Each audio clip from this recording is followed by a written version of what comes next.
Hello everyone, welcome to the Spooky Noodles Podcast. Today we'll be covering the story of SCP-113, also known as the Gender Switcher. Thank you to author Kabu for writing this tale. This SCP is new to me, but I have to admit that it's quite interesting. But anyways, what is the Gender Switcher? Item number, SCP-113. Object class, safe. Special containment procedures, 113 is to be kept in standard storage in Site-23. 113 may be handled with laboratory gloves. No organism may be exposed to SCP-113 without prior approval. Personnel exposed to 113 are to be kept under medical observation for 7 days. Description: 113 resembles a small, polished red piece of jasper. Analysis shows that 113 is not composed of jasper, but composition similar to that of other recovered objects. When 113 comes in direct contact with the flesh of an organism possessing sex chromosomes, the organism's physical characteristics associated with gender and biological sex are transformed, including genetics and secondary sexual characteristics, either reversed or altered. This process occurs in 4 stages. Stage 1 lasts approximately 0.2 seconds. SCP-113 bonds with the cells that it touches and induces an unidentified chemical change. This process causes tissue damage similar to mild burns, and 113 cannot be removed from contact with the subject until all stages complete. Stage 2 lasts approximately 20 seconds. SCP-113 emits a low-intensity electromagnetic wave which travels through the subject's body. Subjects may experience nausea and vomiting, along with a stinging sensation throughout the body.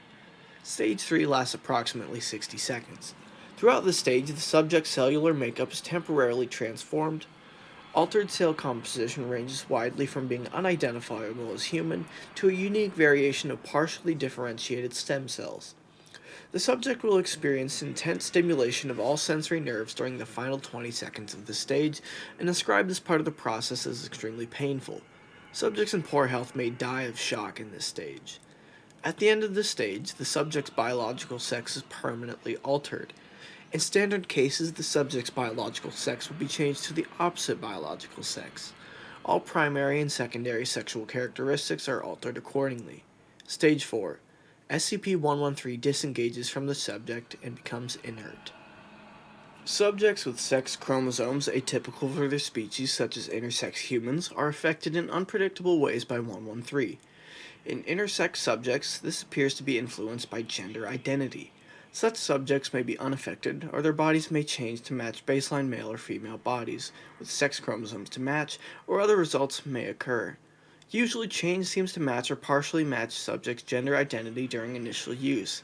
If gender identity is non-standard, whether 113 alters its effect based on the presence of a non-standard gender identity is under investigation. Gender identity of human subjects is not typically altered by 113.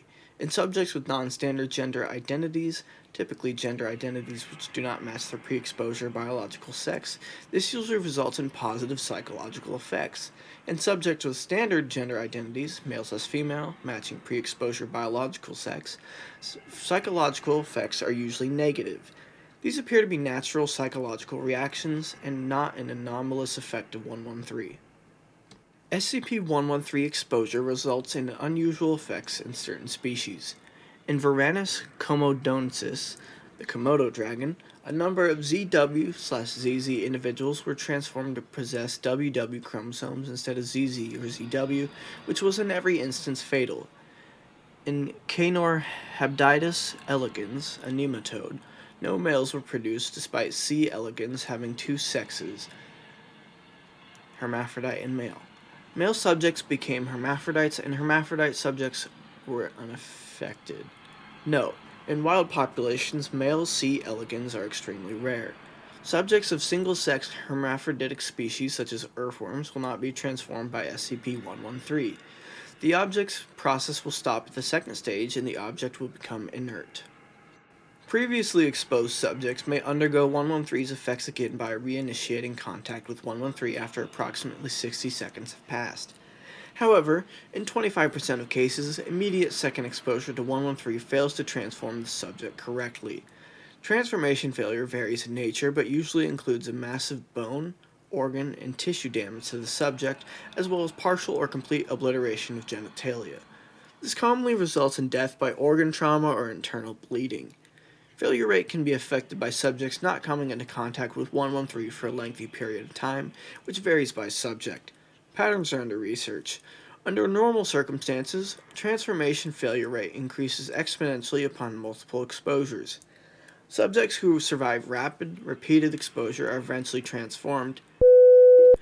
Further anomalous effects continue to appear as exposure count increases.